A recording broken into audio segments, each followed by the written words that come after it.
And on our awakened path, there seem to be, or I shouldn't say there seems to be, there will be inevitable bumps and what can feel like blocks or losses or setbacks. One example of this, we use the word unraveling, which for many can leave us feeling like we're in a free fall that can feel disorienting. And yet, even after that phase is complete, there can still be broken zones of old patterning, and unconsciousness can surface. And as we awaken, and experience a deepening of integration, we still experience oscillations, waves of expansion followed by waves of contraction. Sometimes consciousness blazes forth, and at other times it seems totally unavailable. And also during our post-awakening, there's a reconfiguration where we experience periods of rather intense immersion in our shadow material. So I wanted to spend some time just to explore these natural periods of contraction and understand the best way we can help to navigate these bumps. So I will say that we might, and it's been my experience that I continue to have a strong desire, and the students I work with have a strong desire for life to be one of freedom from pain, sickness, suffering, confusion, fear, doubts, distrust. And sometimes we collectively refer to these as the limits. They don't feel expansive. They feel contracted and discouraging. And it's often very counter to what we expect awakened life would be. We'd prefer that awakened life didn't include things like confusion, fear, doubts, distrust, sickness. So one of the things that helps me again and again is with all of these twists and turns and bumps on the path is simply a cognitive understanding. So that's where I wanted to start today, is this, that we really can be aided by a mindset that's aligned with more the nature of life. So again, in where we are on our path of awakening, we're in a path of awakened, of living, of life. And life itself has contractions and expansions. Night follows day, winter follows fall and summer. Those levels of contraction are always there. And it's good to have a mindset, a cognitive mindset that can help us orient. Just that life will always have limits, and always is always. The changing manifest world includes both expansions and contractions. And it's not wrong that we prefer the expanded states, most of us. But it's not a punishment or a fault that we will find ourselves in times of contraction or limits. I grew up in California. As I said, I'm here in California right now. And I remember there was a time when, again, this desire for human desire to try to fix and control, perfect, is just going to keep happening again and again. So here in California, especially when I was much, much younger, there was a desire to eliminate forest fires.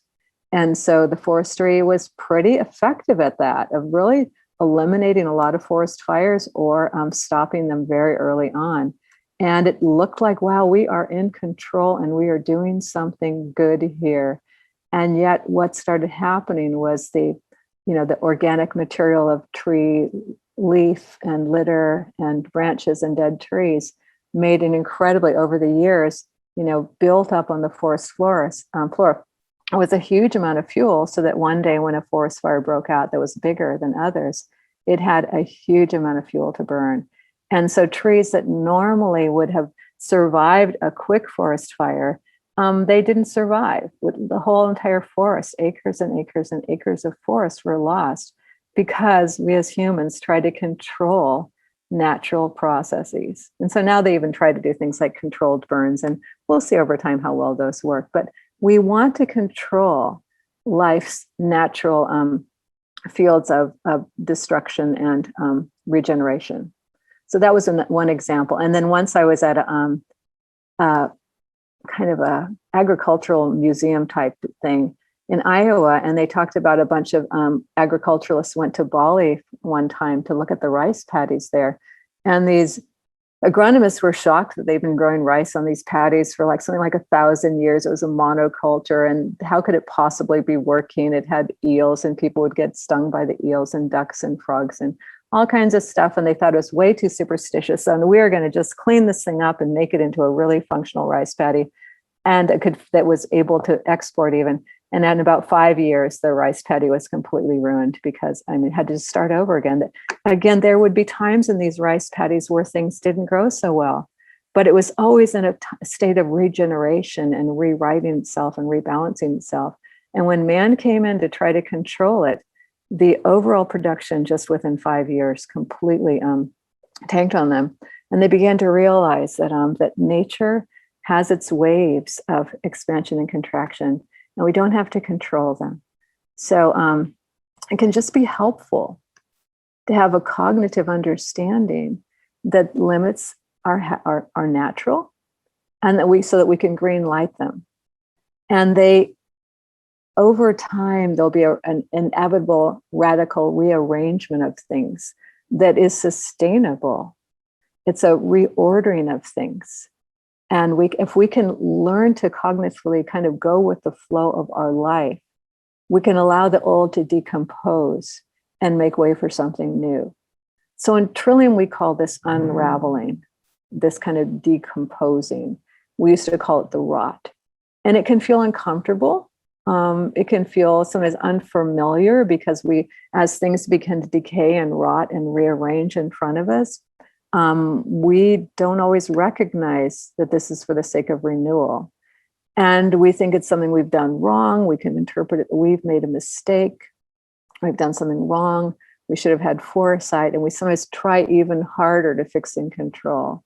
And what we'll often do is just change something on the surface, but we don't actually allow ourselves to drop beneath the surface and allow a reordering that can be real and lasting and sustainable.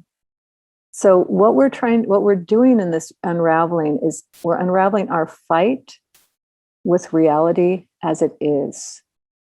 We tend to fight with reality as it is.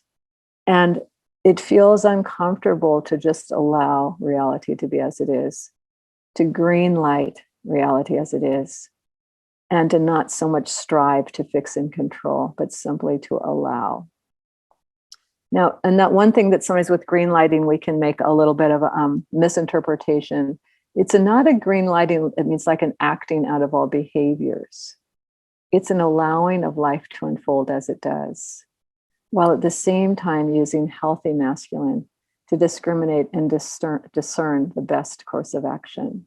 But not like I said, these agricultural examples I gave that were just sweeping changes of trying to fix and control that actually, in the end, caused more damage than good. So again, change in mindset that allows us to be with life as it unfolds. And it's kind of a practice that we continue to do. Now, one of the things that might be a little counterproductive, and this is a very also practical thing that's not so much a change in mindset, but a practice, is when we have sharing and sittings and mutuality cafes where there's no advice, no fixing, no controlling, where we sit with others with compassion and care, but without the need to take care of others.